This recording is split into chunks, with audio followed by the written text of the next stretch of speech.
Hi everyone. Today I'm here with Jim Freybler, and he has a horrific story that he's going to tell you about his son. He lost his son to texting and driving, and we're doing this video with hopes that this never happens to you or any of your friends or anybody that you know. I'm going to let Jim tell his story, and again, we really, truly hope that you're paying full attention to this video, and when you leave this classroom today after this video, this hits you so hard that you tell everybody that you know to never, ever text and drive. Okay, everybody get your cell phones out that have them. Everybody that has a cell phone in the room, get them out. And turn them on. Okay. Now everybody, text these 4 words, "I'm not feeling well," as fast as you can. And let me know when you're finished.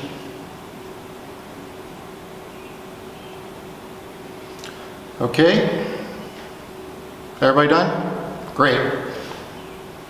Those were the last 4 words that my son texted on June 18th of 2014 when he was killed texting and driving.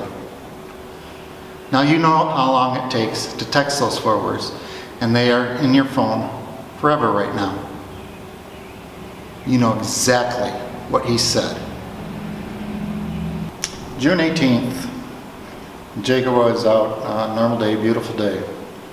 I was home, I had major surgery at the time. Jacob needed to get out of the house because he was helping me a lot, along with my wife and my other son. That evening, about 9 o'clock, I spoke to Jacob the last time. You know, always be careful driving, things like that. And we'll see you later at 11:30 to help me change my feeding tube and IV and help me crush my pills because I wasn't strong enough at the time. Okay, Dad, I'll be there.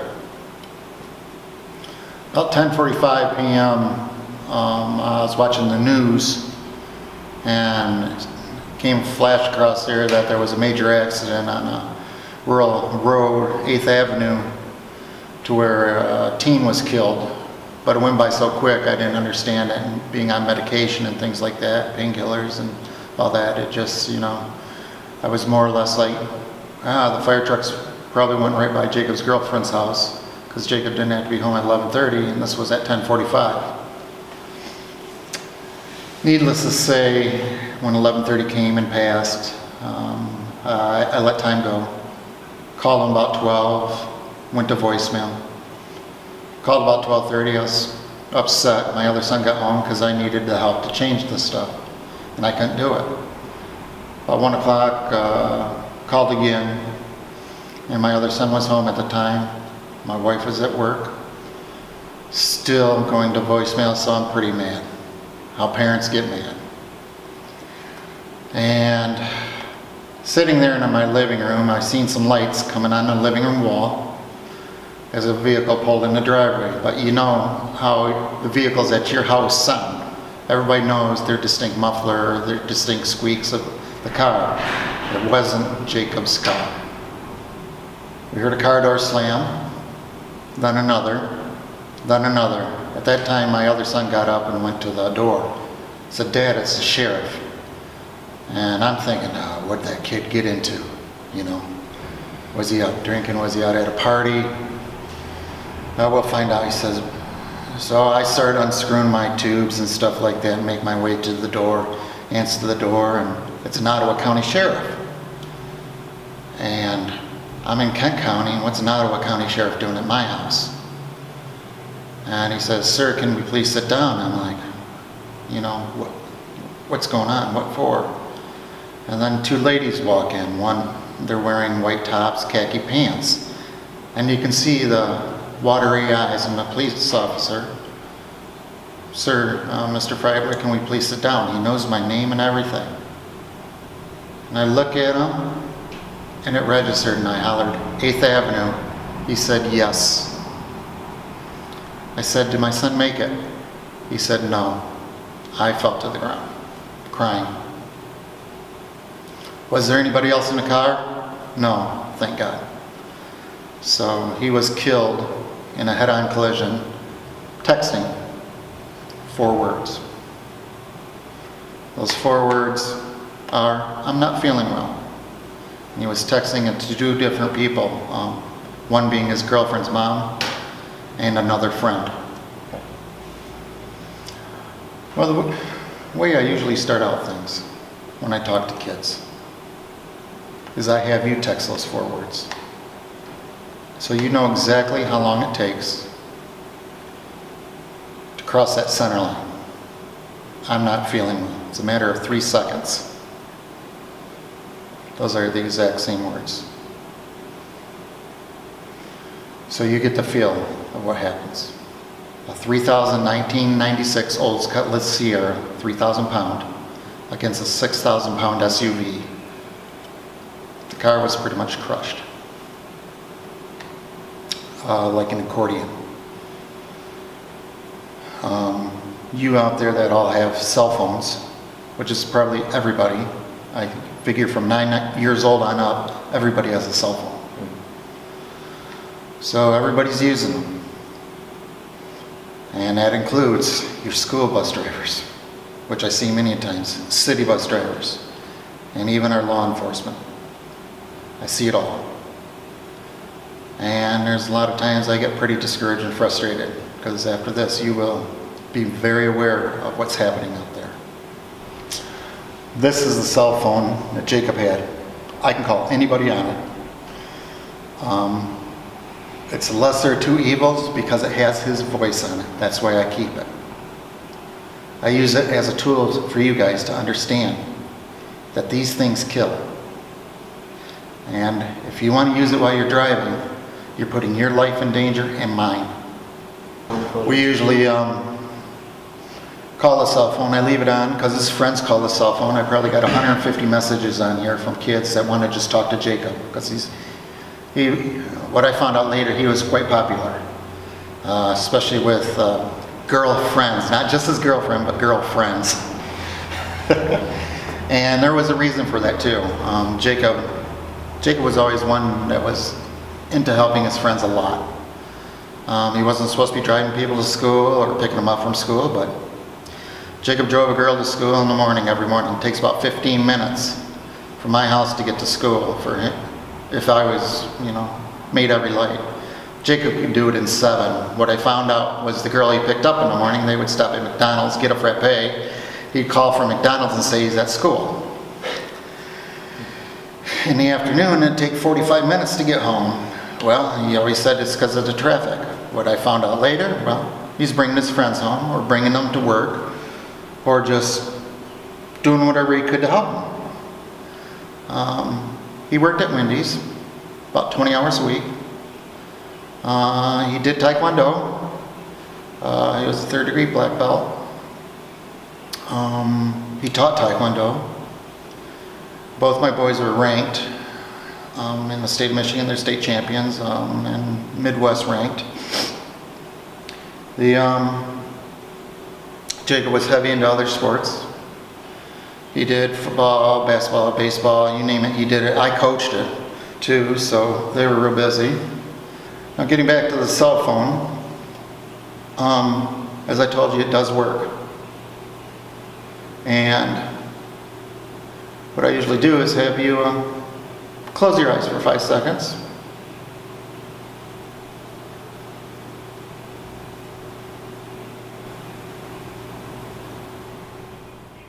Hey Jacob, it's your mom.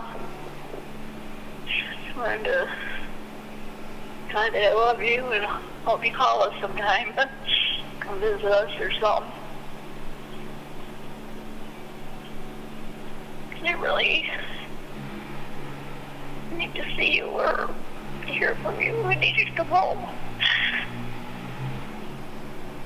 I need your help. I love you. All right. Bye. Now that's my wife. My voice is on here too. There's kids' voices on here. There's everybody. All because you wanted to say 4 words. Now, maybe you'll do everything right. Maybe you don't text and drive. But like I stated earlier, everybody has a cell phone. Which means that truck driver that's coming home, who's been driving all week, who's texting his wife because he wants to come home, crosses that center line and is coming straight at you. He's going to turn you into a speed bump unless you pay attention. Get the cell phone out of their hands. If you don't, you put your life in their hands. I'm not putting my life in anybody else's hands. I will make the call for them, or I will call somebody to come pick me up who isn't gonna. I know that's hard with a lot of parents. Or everybody says, heck, I've done it before, I get away with it many times. You know, nothing's gonna happen to me. You're absolutely right. That's what Jacob said on June 18th of 2014. The last time. It was 2 weeks before we were to get Jacob's senior picture. He was going in senior year. He was going to be a fireman. So, this guy's going to be a fireman. He goes fishing. He does taekwondo. He has a girlfriend. He's out helping his friends, driving all over the place. What lacks? School homework. Dad's on him about that stuff. With the severity of the accident of what killed Jacob, everything from the engine compartment was pushed into the front. He was pretty much crushed. No blood, no nothing to that aspect.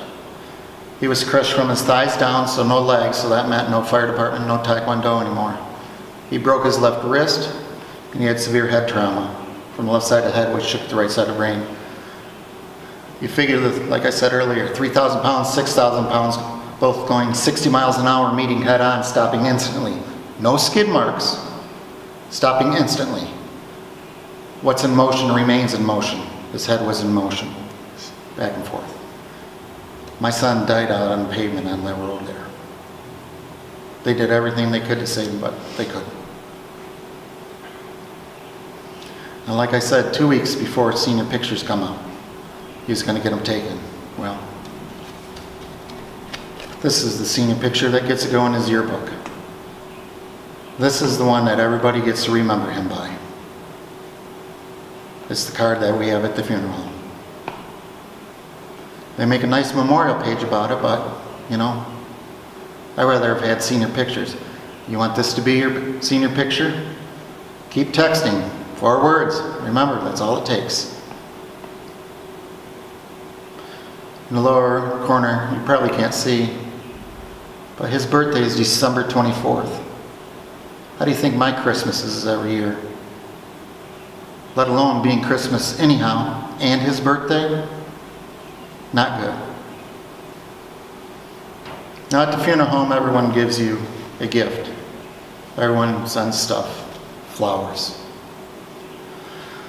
Flowers that we have there on one of the pictures is the flowers that are on top of his casket. Yes, we were fortunate enough to have an open casket. A lot of times that doesn't happen. Now, I told you Jacob was always a giver. For those of you, if you know what the gift of life is, or organ donation, Jacob's an organ donor. I'm an organ donor. My wife's an organ donor. My other son's an organ donor. If you want to text and drive, make sure you're an organ donor because other people need them. Okay? I have a pledge for each and every one of you that I'm asking you to take. I'm not forcing you. All-Star does not force you. Nobody forces you to sign anything. This is from a parent to a child. And if you want to get your driver's license, the easiest way to show your mom and dad is, hey, I'm taking the initiative not to text and drive. Here it is, right in front of you. The pledge about distracted driving. Distracted drivers kill and injure thousands of people each year. It's getting worse and worse. You, as teenagers, have a 300 times more chance of getting killed texting and driving than I did as a kid from people drinking and driving. Be proactive lives by never texting and driving or talking on the phone while driving. That's an easy one. You can't text and drive. It's against the law. for you to have that phone in your hand. Be a good passenger. Speak out if someone is texting, driving, or distracted driving. Like I said earlier, get the phone out of people's hands. Do whatever it takes. Tell them you're going to get out of the car. Tell your mom you're going to get out of the car. Think about your little brother and sister in the back seat that don't have a choice. Encourage your friends and family to drive phone free. Hey, mom and dad, I'm going to sign this. Let's do it as a family. Many of you have taken the challenge to do this. I'm not forcing you to sign it. This is for you. This is the easiest way to get your license to become an adult. So please, stay alive. Don't text and drive. Jim, thank you so much for being with us here today and telling your story. I can only hope, just hope, and I know Jim as well, that you guys took this to heart, and that's why we're doing this for you. Not just for you, but as Jim mentioned, all your family members, your friends, anybody that crosses your life ever, for the rest of your life. Never, ever text and drive. Don't drink and drive. Don't talk on your phone and drive. Don't get distracted while driving. None of those. What Jim has had to go through and his family has had to go through is just, we all have no idea. It's horrible. We hope again that this video and Jim's story with Jacob's story will stop you all from texting and driving. Thank you, Jim. Thank you very much.